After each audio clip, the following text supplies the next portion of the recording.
হিন্দুরা যেভাবে আমাদের মুসলিম বোনদেরকে প্রেমের ফাঁদে ফেলে সর্বনাশ করছে, সোশ্যাল মিডিয়াতে এই বিষয়ে নানা রকমের পোস্ট ইত্যাদি দেখা যায়। তাদের এই ষড়যন্ত্রের বিষয়ে বোনদেরকে সতর্ক করতে আমরা কি করতে পারি? শিক্ষার্থী দারুণাদ মাদ্রাসা দেখুন, এই ধরনের অনেকগুলো পোস্ট আমারও নজরে পড়েছে, আপনাদের নজরে পড়েছে যে এ ধরনের দুর্ভাগ্যজনক, খুবই ন্যাক্কারজনক ঘটনা ঘটছে। প্রথম কথা হলো যে এই জাতীয় বিষয়গুলোকে খতিয়ে দেখা আমাদের আইন শৃঙ্খলা রক্ষাকারী বাহিনী ভাইদের কর্তব্য। আমরা তাদের প্রতি আহ্বান রাখতে চাই, তারা যেন এগুলোকে খতিয়ে দেখেন যে এগুলো আসলে কি হচ্ছে, নেপথ্য থেকে কারা কি করছে। একটা কথা আমি প্রায় বলি যে দেশের মানুষ, সাম্প্রদায়িক সম্প্রীতি এদেশের মানুষের মধ্যে যতটা আছে, আশেপাশে কোনো দেশের মানুষের মধ্যে এটা নাই। যার কারণে আশেপাশের সব দেশের মানুষরা সাম্প্রদায়িক সম্প্রীতির সবক বাংলাদেশের মানুষ থেকে নেওয়া উচিত। বাংলাদেশের মানুষ যতটা সহনশীল সাম্প্রদায়িক সম্প্রীতির ইস্যুতে, এতটা সহনশীলতা আশপাশের কোনো দেশের মানুষ দেখাতে পারে না নিকট অতীতে। দাঙ্গা হাঙ্গামা, মারামারি, ধর্মীয় আপনার বাড়াবাড়ি করতে গিয়ে রক্তারক্তি, নিরীহদেরকে খুনাখুনি, সকাল বিকাল তাদেরকে হত্যা, বাংলাদেশে বিচ্ছিন্ন ছোটোখাটো ঘটনা ঘটলেও বড় ধরনের কোনো ঘটনা ঘটে। আর বিচ্ছিন্ন ঘটনা যেগুলো ঘটছে সেগুলো আসলে ধর্মীয় কারণে না হয়, রাজনৈতিক এবং স্বার্থসিদ্ধির কারণ থেকেই বেশিরভাগ ঘটনা ঘটেছে, আমরা সবাই কম বেশি জানি।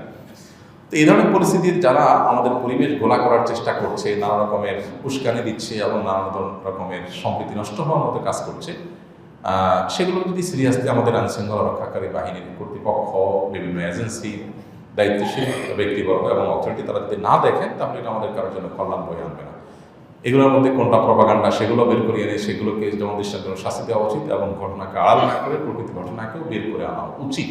এটা তাদের কর্তব্য, তারা যেন পালন করে। সেজন্য উদাত্ত আহ্বান থাকবে, না থাকবে তারা সহ আমরা সহ সবাই ক্ষতিগ্রস্ত হব। তাদের কর্তব্য তারা যেন পালন করেন, সেটি আমরা অবশ্যই জোর দাবি জানাচ্ছি। সেই সাথে আমাদের সমস্ত মুসলমানদের লক্ষ্য রাখতে হবে, বিবাহ বহির্ভূত সম্পর্ককে ইসলাম কি করেছে? হারাম করেছে। কেন হারাম করেছে আমরা সবাই জানি। মানুষ, আল্লাহ তাআলা পৃথিবীতে মানুষকে টিকিয়ে রাখবেন, মানব সভ্যতা টিকে থাকবে বৈবাহিক সম্পর্কের মাধ্যমে। বৈবাহিক সম্পর্কের বাইরে গিয়ে বিবাহ বহির্ভূত সম্পর্ক করে মানুষের জেনারেশন পৃথিবীতে টিকে থাকবে না। প্রমাণ কি? প্রমাণ হলো পৃথিবীর যে সমস্ত দেশে বিবাহ বহির্ভূত সম্পর্ককে অ্যাপ্রিসিয়েট করা হয়, বৈধতা দেওয়া হয়েছে এবং সামাজিকভাবে এটাকে দোষে কিছু মনে করা হয় না, সেখানে বিয়ের বালাই নাই, মানুষ কোনো রকম আপনার মিউচুয়াল আন্ডারস্ট্যান্ডিং মাধ্যমে তার কাজ সেরে নেয়। এই সমস্ত জায়গাগুলোতে মানুষের জন্মের হার কমতে কমতে প্রত্যেকটা দেশে এখন ভয়ঙ্কর পর্যায়ে। চায়নার মতো দেশে, যেখানে এত মানুষ, পৃথিবীর সবচেয়ে বেশি মানুষ ঘনবসতি এবং সবচেয়ে বেশি মানুষ যে দেশের, সেরকম দেশেও আপনার তারা ক্রাইসিসে থাকছে, সন্তান জন্মের হার কমে গেছে এবং প্রণোদনা দিয়ে সরকার সন্তান জন্মের হার বাড়াতে পারছে না। জেনারেশনের গ্যাপ তৈরি হচ্ছে, কলকারখানা, দেশ চালানোর মতো লোক পাচ্ছে না, বাহির থেকে লোক আনতে হচ্ছে পৃথিবীর অনেক উন্নত দেশকে। কেন? তাদের দেশে তো এই ক্রাইসিসগুলো ছিল না। কারণ যদি 5টা কারণ থাকে, তার মধ্যে একটা কারণ হলো বিবাহ বহির্ভূত সম্পর্ক হলে মানুষের বাচ্চা কাচ্চা নেওয়ার প্রয়োজন অনুভব করে না, টেন্ডেন্সিটা নষ্ট হয়ে যায়। বৈবাহিক সম্পর্কে যেটা হয়, বিবাহ বহির্ভূত সম্পর্কে সেটা হয় না, কারণ একে অন্যের মধ্যে বিশ্বাসই তৈরি হয় না। বিবাহের মধ্যে আল্লাহ তাআলা বরকত দিয়েছেন। কোরআন আল্লাহ তাআলা বলেছেন, ওয়াজআলা বাইনাহুমা মাওয়াদ্দাতান ওয়া রাহমা। স্বামী স্ত্রী উভয়ের মধ্যে বৈবাহিক সম্পর্কের মাধ্যমে অটোমেটিক স্বয়ংক্রিয়ভাবে আল্লাহ তাআলা এক ধরনের হৃদ্যতা এবং ভালোবাসা সৃষ্টি করে দেন। যে লোকটা বিবাহের আগ্য অনুষ্ঠানের 5 মিনিট আগেও অপরিচিত মানুষ ছিলেন, যে নারী পুরুষ, তাদের একজনের সাথে আরেকজনের কোনো রিলেশন ছিল না, শুধুমাত্র বিবাহের আগ্যটা পড়ানো হলো, বিবাহটা সম্পন্ন হয়ে গেল, সাথে সাথেই অলৌকিক এবং অবর্ণনীয় একটা সম্পর্ক, একে অন্যকে মিস করা, ভালোবাসা, এটা তাদের মধ্যে কিন্তু জেগে উঠে, তাই না? যারা বিবাহিত মানুষ তারা জানেন যে অবর্ণনীয় একটা টান স্ত্রীর প্রতি, স্বামীর প্রতি স্ত্রী। কিছু অমানুষ আছে, তাদের কথা ভিন্ন, সাধারণত মানুষের প্রকৃতি এরকম। তো এই যে জিনিসটা, বিবাহ বহির্ভূত সম্পর্ক বছরকে বছর ধরে যদি কোনো রিলেশনে থাকে কেউ, এই জিনিসটা হয় না। এই জন্য আপনি দেখবেন বৈবাহিক জীবনে স্বামী স্ত্রী একে অন্যের প্রতি অবিচার করা, জুলুম করে হত্যা করা, খুন করা, মারাত্মক পর্যায়ে চলে যাওয়া, এরকম পরিস্থিতি লাখে, কোটিতে, হাজারে আপনি খুঁজে পাবেন খুব অল্প স্বল্প।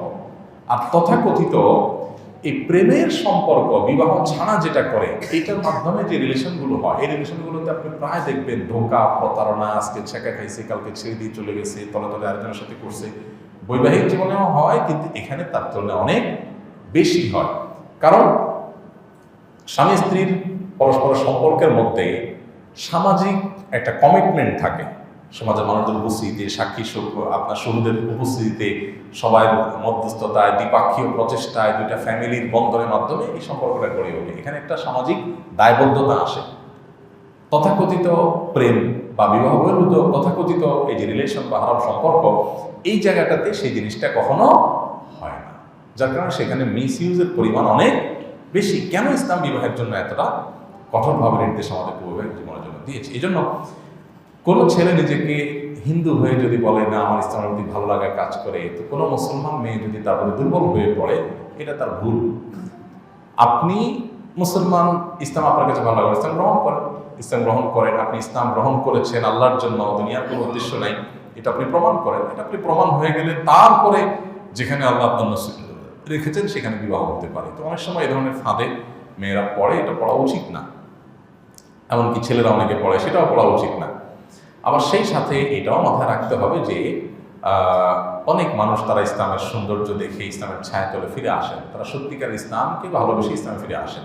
তো এই সত্য মিথ্যা নিরূপণ করার মতো সময় সুযোগ আমাদের নিতে হবে, তাহলে সেক্ষেত্রে ভুলগুলো হবে না। সবচেয়ে বড় কথা হলো যে বিবাহ বহির্ভূত সম্পর্ককে আমি না করলেই এই সমস্যাগুলোর সমাধানের পথ এমনিতেই চলে আসবে। এই জাতীয় যত কেস, যত ঘটনা আমি দেখেছি সোশ্যাল মিডিয়াতে, কোনটা সত্য কোনটা মিথ্যা তো আল্লাহ ভালো জানে, আমি তার পরখ করতে পারি না, কিন্তু জেনারেলি দেখার পর আমি দেখেছি যে প্রায় 99% বিষয়গুলো হলো বিবাহ বহির্ভূত। আপনি ধর্মের নামে আপনার বিবাহ বহির্ভূত সম্পর্ক করতে বলছে কে? একটা ছেলে ইসলামের দিকে অগ্রসর হচ্ছে বা একটা মেয়ে ইসলামের দিকে অগ্রসর হচ্ছে, এটা দেখে আপনি তার সাথে প্রেম করলেন, জায়েজ হয়ে যাবে? বুঝেন না আমার কথা? এটা আপনার জন্য হারাম। আপনি হারাম করলে বেরাম তো হবেই। হারাম করলে হারামের প্রায়শ্চিত্ত আপনি ভোগ করছেন। বিধান আমাদের সবারই সাবধান হওয়া উচিত। এই জাতীয় বিষয়গুলো পারিবারিকভাবে খুব বিচক্ষণভাবে ভেবে চিনতে তারপর পদক্ষেপ নিয়ে আগানো উচিত। আল্লাহ তাআলা সব ষড়যন্ত্র থেকে আমাদের সবাইকে হেফাজত থাকার তৌফিক দান করুন।